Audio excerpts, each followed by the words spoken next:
It's time for Talking Pints. We're here at the GB News Tavern by Thames, and I'm joined by Chris McGovern of the Campaign for Real Education. Cheers. Good evening. Now, there are some that would say the Campaign for Real Education, it all sounds a bit backward. What's wrong with you? Shouldn't we be more progressive in our attitudes and our thinking? Yeah, some snappy thinkers say, oh, well, the Campaign for Real Education is a bit like the Campaign for Real Ale, but more fun, you know.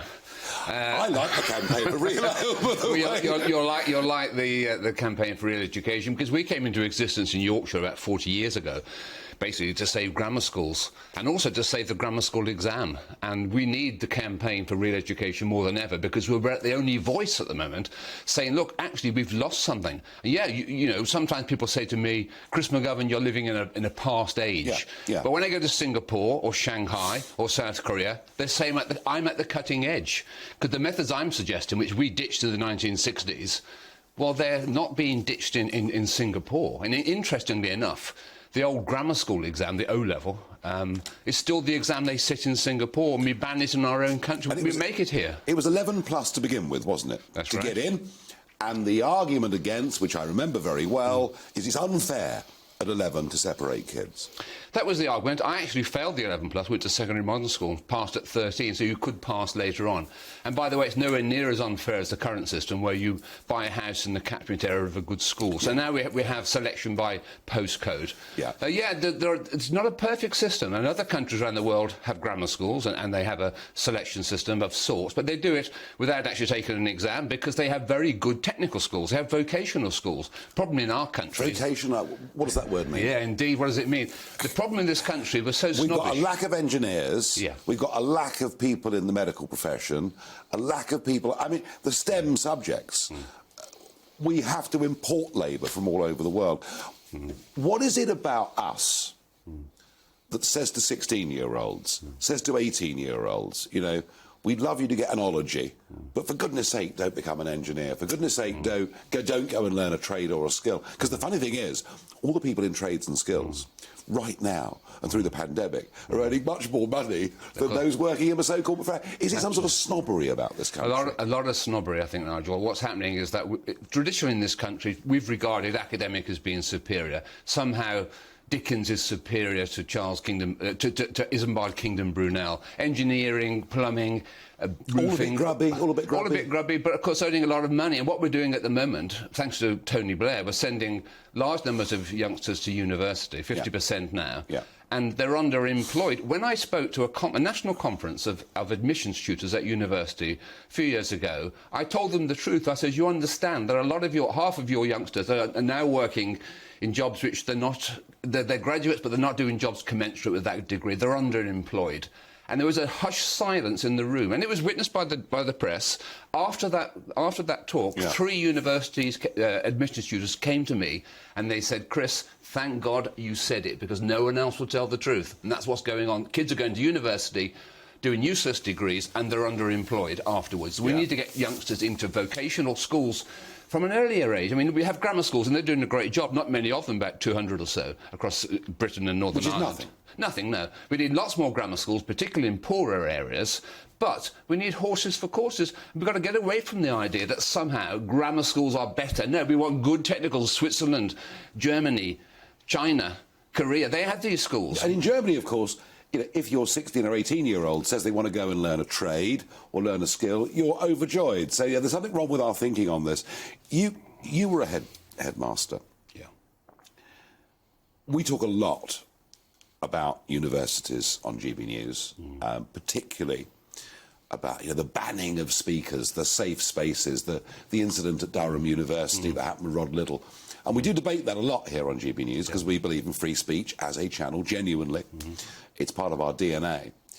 I worry that actually a form of indoctrination of kids is taking place way before that it's actually happening from primary school onwards. You see, I was brought up, I was well educated, didn't mean I didn't do anything like as well as I should have done, but I was brought up with critical thinking. Yeah. I was brought up with, look, here's a particular issue or a problem. There are 2 very clearly defined approaches to it. They both have equal moral value and virtue, and you make your mind up which of those you believe in. And I feel now from an early age we're teaching kids that, you know, this alternative is upstanding, is moral, is correct, is unchallengeable. And those that believe in the other view, you know, are virtually neo-Nazis.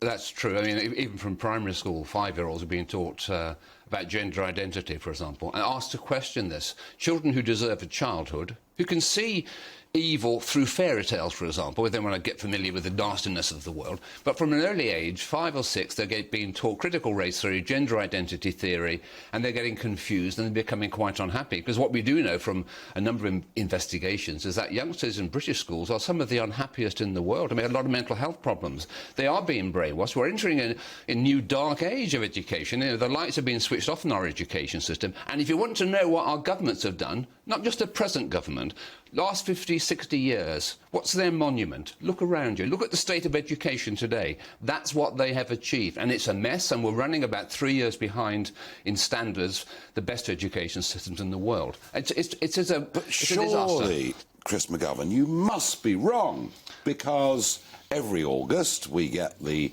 GCSE week and the A-level week, and grades are getting better every year. Yeah, it's incredible. We close the schools down, and the grades go through the roof. And the government's chief, the government's chief standards commissioner at what's called Ofqual said a few years ago to the Sunday Times, and I quote, "All our kids are brilliant," and that's the lie we're living. So the results get better and better and better, but the standards fall. And you know, I've taught young children and older children for 35 years. Yes, young people want good results, but they want something more than good results. They want the truth. They'd rather know the truth. Where are they? And the fact is, they're a long way behind. There was a TV programme a few years ago where cameras went to South Korea. They gave the South Korean 15-year-olds a maths GCSE. They did it in 20 minutes, and they said, well, we did that in primary school. Yeah. That's how far behind we are. Yeah. About 3 years. An American billionaire friend of mine lives in Singapore now, and he said he couldn't do his 16-year-old's homework. It was way beyond him. I get the point. But there is no point sitting here over a pint, railing about what's wrong with education, and we could have gone on for hours talking about the problems. What I'm interested in life always is, how do you fix things? Yeah, of course. How do we begin a culture that turns this around, Chris? Incredibly difficult, but we've got to start with, how do we teach the children? There was a Times report, Commission report a few days ago, 96 pages, asking the question, how can we fix our education?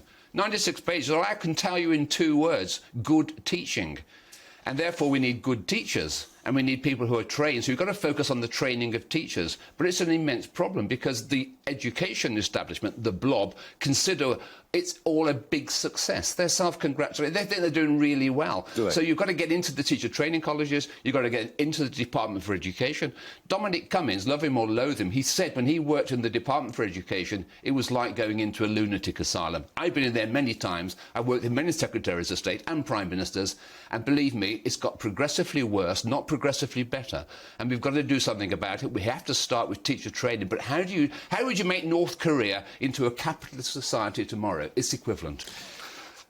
Gosh, that is a bit depressing. So what you're really saying is we need leadership, political leadership.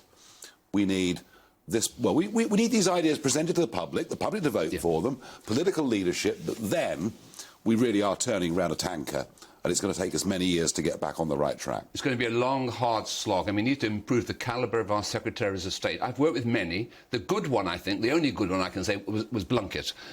I thought was a good chap, and he ended up going to an NUT conference, a union conference, and they had to lock him in a broom cupboard for his own protection. That's what you're up against. So our current Secretary of State needs to wake up, and first of all, he needs to admit there's a problem. And there's a problem in government which says they don't do that. There is a problem. We are falling behind. Once you recognise the problem, you can do something about it. But it's the training of the teachers. But if they believe in the educational blob that they're doing a great job, then there is a huge cultural problem. 7% of our young men and women go to private schools. Private school fees have gone up way above the rate of inflation for many, many years. It's a crippling cost for anybody that's not, frankly, very, very well off indeed. How much bigger advantage do those kids have who go to that 7%? Well, I ended up as a head teacher in a private school, but taught much of my career in large comprehensive. They get an advantage because they have good teaching, and they have much more in terms of extracurricular activity. But don't fool yourself, Nigel. according to the OECD, the International Number Crunchers, the children of the street cleaners in Shanghai are ahead, in general, of the best kids in our best schools, the brightest kids, because they are taught well. So there's no excuse for saying because they go to a posh school they're going to do better. No, because if the youngsters in places like Vietnam, Shanghai, Vietnam's a good example, do so well, then our kids can do so well. It's about how you teach the children, and don't turn your back on what we did in the past, because we're the only generation, we're the only country in the developed world where grandparents outperform their grandchildren. So maybe in the 50s and 60s they got something right. Yeah. We've moved away from some good tried and tested techniques. So we've got to look back as well as looking forward. We need both. When you talk about this education in Korea, and I mentioned Singapore, you mentioned Vietnam, China, I guess to some extent this explains, doesn't it, why there is this transfer of wealth and power from west to east that is going on right across the world. Is there anybody out there in current UK politics that is talking this language? Anybody in a leadership position? We have Nadhim Zahawi, of course, in post at the moment, thought by some to be a potential successor to Boris Johnson. How's he doing?